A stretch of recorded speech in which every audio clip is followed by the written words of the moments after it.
Around the Department of Defense this week. This is your DoD Weekly News Recap. Direct leadership and progressing development. I'm Marine Corporal Marcus Alvarado, and this is your DoD News Weekly Recap.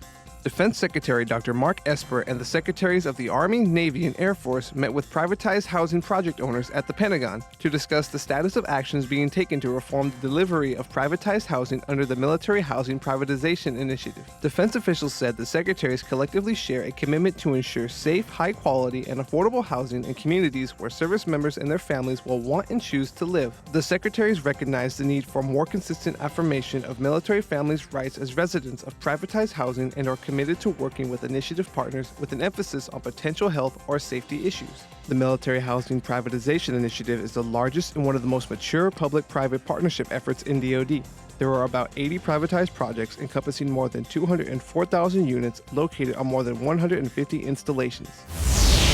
The Department of the Army has announced Defender Europe 20, the largest U.S.-based Army exercise of forces to Europe in the last 25 years. Scheduled for the spring of 2020, the exercise will increase strategic readiness by exercising the Army's ability to rapidly move a combat force of soldiers and equipment from the U.S. to Europe in response to a potential crisis. About 37,000 service members from the U.S. allied and partner nations are expected to participate.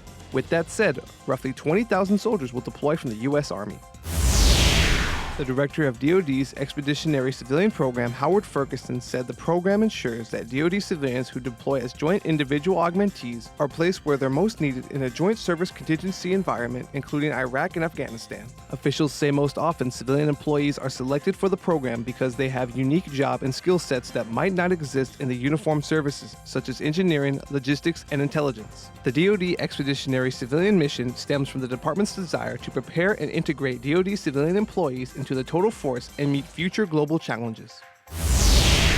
Secretary of the Navy Richard Spencer named the next San Antonio-class amphibious transport dock ship in honor of Harrisburg, Pennsylvania. The future USS Harrisburg will provide the Navy with modern sea-based platforms that are networked, survivable, and built to operate with modern-day transformational platforms. San Antonio-class amphibious transport dock ships support amphibious assault, special operations, or expeditionary warfare missions and can serve as secondary aviation platforms for amphibious ready groups. That's your DoD News Weekly Recap. I'm Marine Corporal Marcus Alvarado. You can find more stories about your military at defense.gov and by using #KnowYourMil.